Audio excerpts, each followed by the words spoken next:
So continuing on with our discussion of chapter one, we're moving from science into biology more specifically. And so biology is the study of life. That is sort of the textbook definition. That's the definition it's very simple and kind of easy to think about. But the only problem with that is that life is incredibly complicated and there are many, many, many different avenues that one can pursue and many, many different things, or I should say many, many different areas in which life can be studied, and many ways in which it can be studied. The newest of which, by the way, is bioinformatics, or utilizing sort of the massive amounts of data that we've gotten from things like the Human Genome Project and from technology called next generation sequencing, which I'm sure I'll talk about later, and using that to solve interesting problems. But I just wanted to make sure you guys are aware biology is not just the study of life, it is the study of many, many different facets of life and utilizing all kinds of different and interesting data to study life. So in order to study life, you kind of need to know what life is. Life is defined by this group of 9 different characteristics that all living things possess. And 9 is just kind of the number I use. Krogh, the book, your textbook uses 8. But just kind of know that all of these things are common to every living thing that has ever been discovered. So first of all, living things have the ability to assimilate energy. So here's a bunch of different food items that you or I might eat. We are able, because we're human beings, we're omnivores, we can take these different food items and turn them into stuff. We can use the energy from them to do stuff that we want to do, like building cells and thinking and walking around or building muscle or whatever metabolic process we want to do. We can take the energy from these food sources and utilize it. Now, we are omnivores. There are also things like cows or sheep that are herbivores. And there are things like wolves or lions that are carnivores. But you also have plants. Plants are certainly living things. And they're a little bit different. So you or I or lions or a tiger or even a cow are what are referred to as heterotrophs. And heterotrophs must eat other things in order to get energy.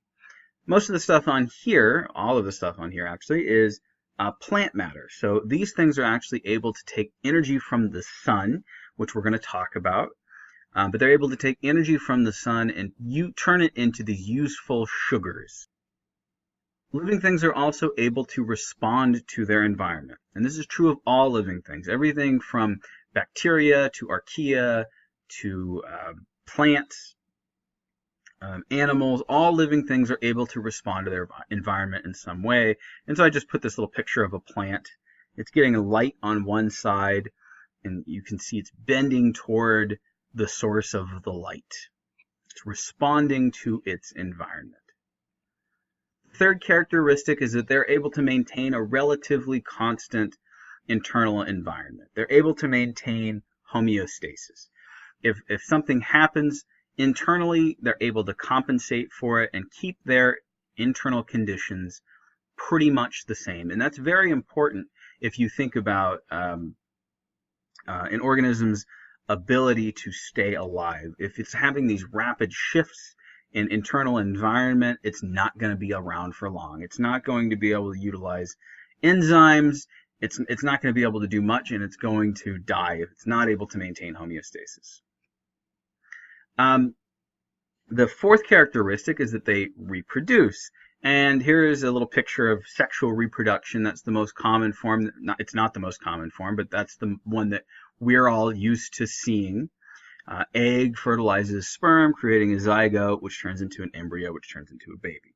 Actually, a much more common form of reproduction on the Earth is called binary fission, and it's just a numbers game because there are many more bacteria than there are animals. Binary fission is just much more common, and you can see here the cells are actually splitting, and you started with one cell, and you wind up with 2 daughter cells at the end. Here is an example.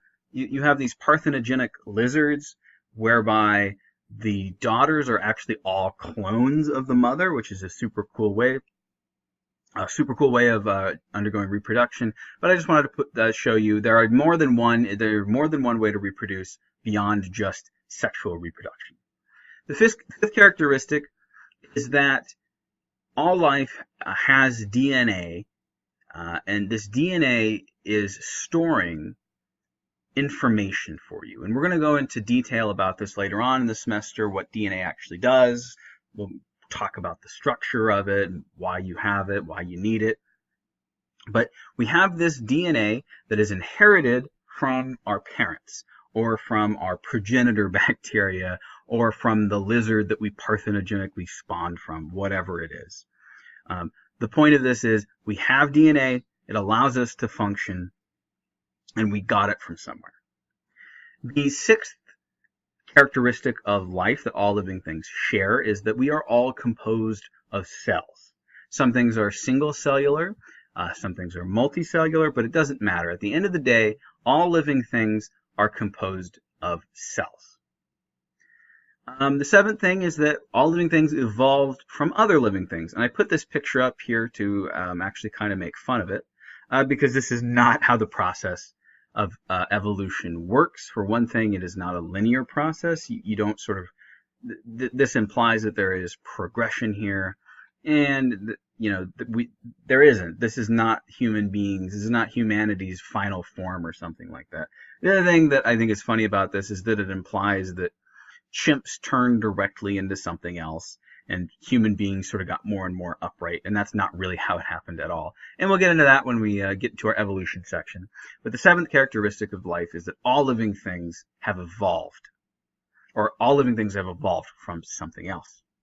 The eighth characteristic of life is that life is extremely highly organized compared to inanimate objects.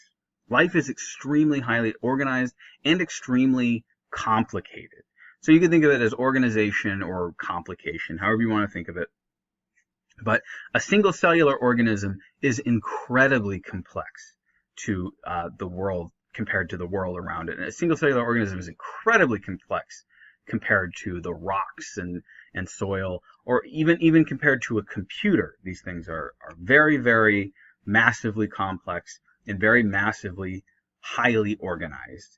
And sort of the ninth category, this could feed into the last category, but the ninth category here is that life is hierarchical, or life is hierarchically arranged.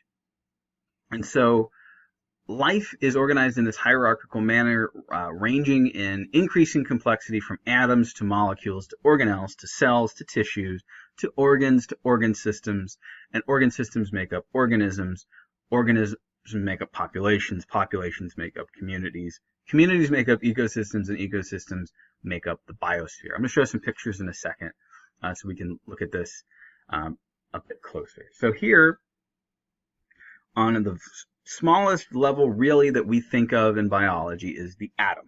And this is a hydrogen atom. You can tell because it's got one proton and one electron, and we'll talk about that later. If you put a couple of atoms of hydrogen together with an atom of oxygen, you get a molecule. A molecule is two or more atoms being put together to form a new structure. And so here you have a water molecule. Okay? If you have many molecules put together, they can potentially form this thing called an organelle. They don't have to. Just because something has many molecules does not mean it's going to be an organelle, but they can form an organelle. And here's a little nucleus. And you can see here that this organelle is making up a part of a cell. The cell is the smallest form, it's the smallest thing that you can have that is considered alive. Anything smaller than a cell is not considered alive. The closest it can get is really organelle. So here is where life begins. Life begins at the cell. If you put together many cells with a common function, they form tissues. And those tissues in higher organisms allow us to accomplish certain things. So this is nervous tissue. So like nervous tissue in you and I allows us to experience and feel the environment. They let us know if we're in pain or something like that.